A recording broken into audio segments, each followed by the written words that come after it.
అధికారంలో ఉన్న పార్టీలు మళ్ళీ అధికారంలోకి రావడానికి ఏం చేయాలో అన్ని చేస్తుంటాయి. ఇందుకు తమ ముందున్న ఆప్షన్స్ అన్నింటినీ వెతుకుతుంటాయి. సంక్షేమ కార్యక్రమాల అమలు వెనుక సామాజిక కోణం మాత్రమే కాదు, అధికార కాంక్ష కూడా ఉంటుంది. ఇప్పుడు చంద్రబాబు సర్కార్ కూడా మళ్ళీ అధికారంలోకి రావాల్సిన వ్యూహాలపై బిజీగా ఉంది. ఇందుకోసం త్వరలోనే ఓ సూపర్ గుడ్ న్యూస్ చెప్పబోతోంది. 2014లో ఆంధ్రప్రదేశ్లో అధికారంలోకి వచ్చినప్పుడు అప్పుల ఊబిలో కూరుకుపోయిన ఈ రాష్ట్రాన్ని గట్టెక్కించడం ఎలా అని చంద్రబాబు తీవ్రంగానే ఆలోచించారు. ప్రజలు కూడా ఈసారి ఛార్జీల పిడుగుపడడం ఖాయమనుకున్నారు. సంక్షేమ పథకాల్లో కోత పడుతుందని భయపడ్డారు. రాబడిని పెంచుకునేందుకు పన్నులు పెంచుతారేమో అనుకున్నారు. అయితే అలాంటిదేమీ జరగలేదు. ఏ ఒక్క సంక్షేమ కార్యక్రమాన్ని తొలగించలేదు. పైగా రుణమాఫీ లాంటి వాటిని అమలు చేసి చూపించారు. గత పాలనతో పోల్చితే చంద్రబాబు ఈసారి సంక్షేమానికి పెద్దపీట వేశారు. ఇప్పటికే అనేక కార్యక్రమాలను చేపడుతున్నారు. ప్రజలపై భారం వేయకుండా చూసేందుకు ప్రయత్నిస్తున్నారు.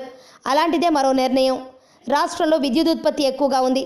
మన అవసరాలతో పాటు పక్క రాష్ట్రాల అవసరాలను కూడా తీర్చేంత ఉంది. అందుకే ఉత్పత్తి వ్యయాన్ని తగ్గించడం, సరఫరా నష్టాలను తగ్గించడంపై మొదట దృష్టి పెట్టింది. ఇందులో సర్కార్ సక్సెస్ అయింది.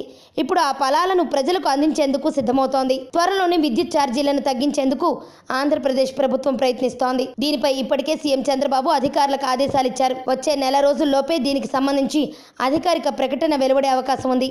ఇంతకాలం విద్యుత్ ఛార్జీలను పెంచడం మాత్రమే చూసాము. ఇప్పుడు తగ్గిస్తారని తెలియగానే ప్రజలకేదో తెలియని ఆనందం.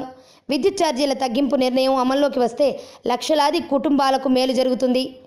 ఆరోగ్యవంతమైన జీవితం కోసం మనం పాటించాలి కొన్ని నియమాలని. చిన్ని చిన్ని చిట్కాలతో చింతలేని జీవితాన్ని ఎలా గడపాలి అనే దానికి వీక్షిస్తూనే ఉండండి మన ఆరోగ్యం యూట్యూబ్ ఛానల్. మరిన్ని ఆరోగ్య సూత్రాలకు సబ్స్క్రైబ్ చేసుకోండి.